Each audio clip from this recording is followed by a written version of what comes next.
சர்க்காரியா ஆணையத்தின் அறிக்கை வெளிவந்த பிறகும் நாடாளுமன்றத்தில் பல சட்டங்களின் வழியாகவும் அரசியலமைப்பு சட்ட திருத்தங்கள் வழியாகவும் ஒன்றிய அரசு கிட்ட பல அதிகாரங்கள் தொடர்ந்து குவிக்கப்பட்டு வருது. ஐக்கிய முற்போக்கு கூட்டணி ஆட்சியில் மாநிலங்களின் உரிமைகளை நிலைநிறுத்த ஆய்வுக்குழு அமைக்கணும்னு திமுக வலியுறுத்தியதை தொடர்ந்து 2007ஆம் ஆண்டு உச்சநீதிமன்றத்தினுடைய முன்னாள் தலைமை நீதியரசர் புஞ்சி அவர்களுடைய தலைமையில் ஒரு ஆணையம் அமைக்கப்பட்டது. இந்த ஆணையத்தினுடைய பரிந்துரைகளால் பல முக்கியமான என்னவென்று கேட்டால் ஆளுநரை எப்படி நியமனம் செய்யணும் என்பதுதான். கட்சி சார்பற்ற முறையில் நடுநிலையாக செயல்படக்கூடிய சிறந்தவர்களாக தேர்ந்தெடுத்த அந்த மாநில முதலமைச்சரோடு கலந்து ஆலோசித்து ஒன்றிய அரசு நியமனம் செய்யணும்னு புஞ்சி ஆணையம் தனது பரிந்துரையை வழங்கியது. இந்த ஆலோசனையை கூட ஒன்றிய அரசு இன்று வர ஏத்துக்கலன்னு பார்க்கிறோம். தமிழ்நாடு தற்போதைய ஆளுநர் செயல்பாடுகளை வச்சே நாம தெரிஞ்சுக்க முடியும். இது போன்ற எண்ணற்ற சட்ட குறுக்கீடுகள், நிர்வாக குறுக்கீடுகள் வழியாகவும் பாஜக அல்லாத எதிர்க்கட்சி ஆளக்கூடிய மாநில அரசுகளுக்கு தொடர்ந்து தொல்லை தரக்கூடிய வகையில் பல தடைகளை ஒன்றிய அரசு ஏற்படுத்தி வருகிறது. நிதி ஆணையங்கள் சுதந்திரமாக செயல்படுவதையும் ஒன்றிய அரசு தடுக்குது. மாநிலங்களுக்கு அளிக்க வேண்டிய உரிய நியாயமான நிதி பங்கீட்டை மறுக்குது. இதையெல்லாம் மீறி கடந்த 4 ஆண்டுகளா திராவிட மாடல் அரசு பல சிறந்த திட்டங்களை வகுத்து நிறைவேற்றி வருகிறது. நிதி பற்றாக்குறை காலத்தில் கூட சிறந்த முறையில் நிதி மேலாண்மை செஞ்சு 2024-25ஆம் ஆண்டுல 11.19 விழுக்காடு எனும் இரட்டை இலக்க வளர்ச்சியை 14 ஆண்டுகளுக்கு பிறகு நாம் அடைந்திருக்கிறோம். நடுநிலை தவறாத நல்லெண்ணம் கொண்ட பல அறிஞர்களும் பொதுநல நோக்கர்களும் திராவிட மாடல் அரசோட சமூக நீதி திட்டங்களை பாராட்டி வரவேற்கிறாங்க. இந்தி மொழியை திணிக்கிறதுல ஒன்றிய அரசு தீவிரம் காட்டி வருது. பல்வேறு மொழி போராட்ட களங்களை எதிர்கொண்டு இந்தி திணிப்பை தமிழ்நாடு முறியடிச்சிருக்கு. ஏராளமான அரசியல் தலைவர்கள், தமிழ் உணர்வாளர்கள், மாணவர்கள் போராடி கட்டாய இந்தியை தடுத்தாங்க.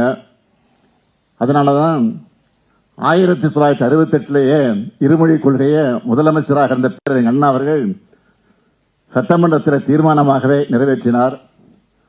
தமிழ்நாட்டிலிருந்து எழுப்பப்படக்கூடிய இந்திய ஆதிக்க எதிர்ப்பு மாநில உரிமை முழக்கத்தை இப்போ இந்தியாவோட பல மாநிலங்களில் ஏற்றுக்கொள்ளக்கூடிய நிலைக்கு வந்திருக்கிறாங்க.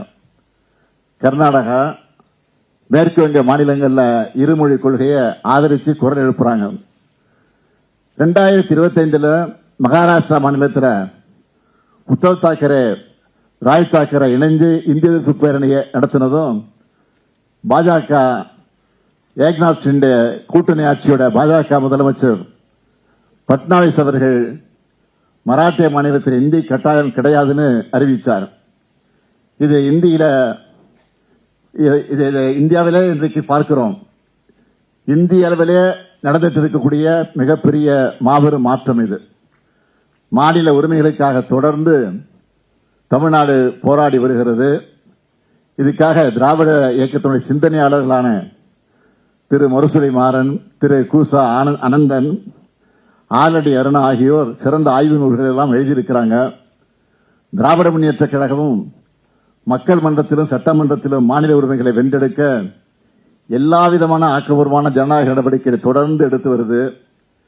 எனவே மாநிலங்கள் சுயாட்சி பெற தமிழ்நாடு அரசு ஏற்று நடத்தக்கூடிய முதல் தேசிய அளவிலான கருத்தரங்கில் உரையாற்ற இருக்கக்கூடிய உச்சநீதிமன்றத்தினுடைய முன்னாள் நீதியரசர்களும் சட்ட வல்லுநர்களும் பேராசிரியர்களும் ஒன்றிய மாநில உறவுகள் மேம்பட தங்களுடைய சீரிய கருத்துக்களை வழங்க வேண்டும் என்று நான் கேட்டுக்கொள்கிறேன்.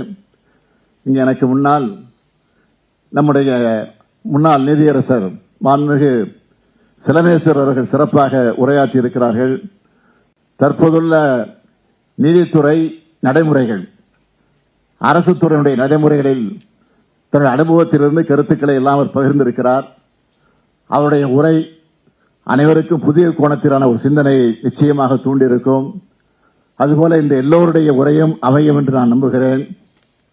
மாநிலத்தில் சுயாட்சி, மத்தியிலே கூட்டாட்சி என்ற கொள்கை திட்டம்தான் இந்தியாவுடைய பன்முகத்தன்மையும் இந்தியாவுடைய ஒருமைப்பாட்டையும் மேலும் வலிமைப்படுத்தக்கூடும்.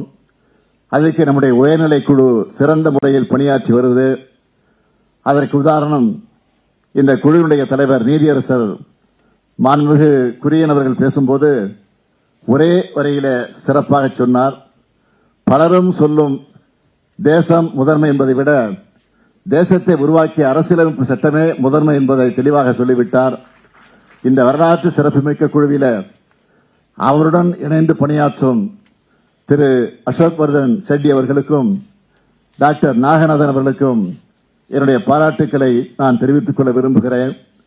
இந்த குழு அளிக்கக்கூடிய பரிந்துரைகள் மாநிலங்கள் தன்னுரிமை பெற்று ஒரு புதிய வலிமையான இந்தியா உருவாக வழிவகுக்கும் என நான் உறுதியாக நம்புகிறேன். தன்னிறைவு பெற்ற மாநிலங்களின் முயற்சியால் தான் ஒன்றுபட்ட இந்தியா வலிமை பெறும். பலவீனமான மாநிலங்களால் இந்தியாவை உயர்த்த முடியாது. எனவே இந்திய ஒருமைப்பாட்டில் உண்மையான அக்கறை கொண்ட எல்லாரும் மாநில சுயாட்சி கொள்கைக்கு குரல் கொடுக்க வேண்டும் என்று நான் கேட்டுக்கிறேன். தமிழ்நாடு அரசு அமைச்சிருக்கக்கூடிய குழு போல இந்தியாவில் இருக்கக்கூடிய எல்லா மாநிலங்களும் இதுபோல குழு அமைச்சு மாநில உரிமை முழக்கத்தை முன்னெடுக்க வேண்டும் என்று இந்த நேரத்தில் நான் வலியுறுத்துகிறேன். மாநில சுயாட்சி, ஒன்றியத்தில் கூட்டாட்சி எனும் விழுமியங்கள் கொண்டதான் இந்திய அரசியலமைப்பு சட்டம் திருத்தம் பெற நாம எல்லா வகையிலும் முயற்சி செய்வோம் என்று சொல்லி நான் இந்த அளவோடு என் உரையை நிறைவு செய்கிறேன். தமிழ்நாடு போராடும், தமிழ்நாடு வெல்லும். தமிழ்நாடு போராடும், தமிழ்நாடு வெல்லும். நன்றி, வணக்கம்.